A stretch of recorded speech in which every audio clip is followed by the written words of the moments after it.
This bike is crazy. It is so much more different than the bike that I first got about a week ago, 2 weeks ago-ish. I mean, it's like night and day. I feel like I could ride forever on this thing. It's like I'm floating. Whereas the other one, I'm like barely hanging on. I mean, it was so shaky before. The other bike was a hardtail. This one is a full suspension, if you can tell. Full suspension in the back, suspension in the front.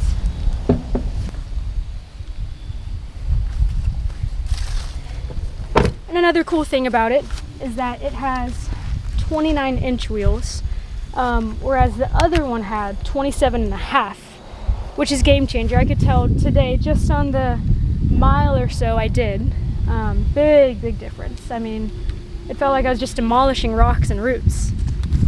This brand of bike is a stunt jumper, which I'm not exactly sure why, like it's good and why my dad wanted it, but it's very good, very good. There it is, boom.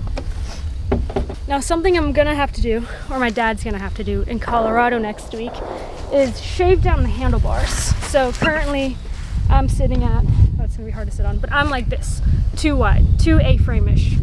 Apparently, for more control, especially going downhill and even uphill, I need to be a little more narrow, more box-like this versus this. So we're gonna move all this in, trim off the handlebars so I can be a little more narrow, so I have a little more control when I'm riding.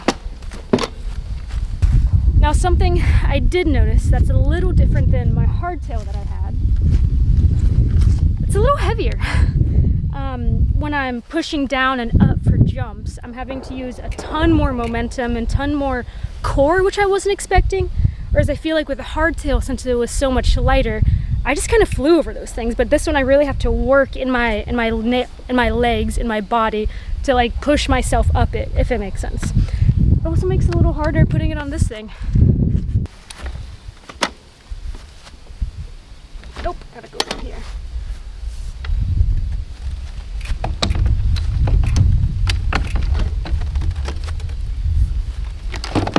The hard part about this is that this trail is like 10 or 6, I think it's a 10-mile loop.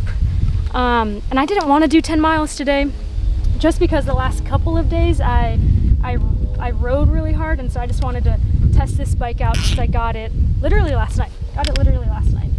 Now, ideally, I find a group to ride with, ideally co-ed or just all girls, just because it's dangerous, you know? Like if I fall and break my head open, what am I supposed to do? Call 911? Like, I don't know if I'm able to do that.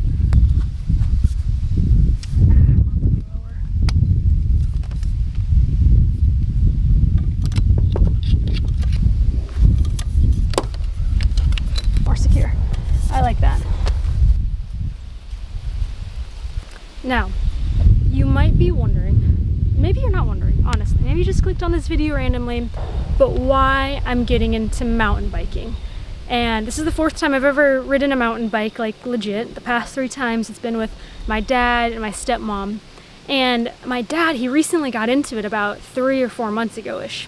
And he really wants to do this race called the Breck Epic. Now, this is the hardest race in the United States when it comes to mountain biking. It's a 6-stage race in Colorado. So picture doing like 6 back-to-back marathons in Colorado where you're above sea level and the altitude is crazy. He wants to do that in 2 years, and unfortunately, or maybe fortunately, I'm the only person in our family who is crazy enough to do it. Everybody else is like, there's no way, that sounds miserable. But there's something about being miserable that makes it fun. There's something about the danger of it and the toil of it that sounds exciting. And so we're gonna train for the next 2 years and we're gonna go at it, and we're gonna do the Breck Epic. We're gonna do the Breck Epic in 2027, I guess. I'll be 25 years old, which is crazy. My frontal lobe will be fully developed, and so hopefully I don't back out then. I'm not gonna back out, but my frontal lobe will be fully developed. And but that's kind of it. That's the reason why I'm getting into mountain biking.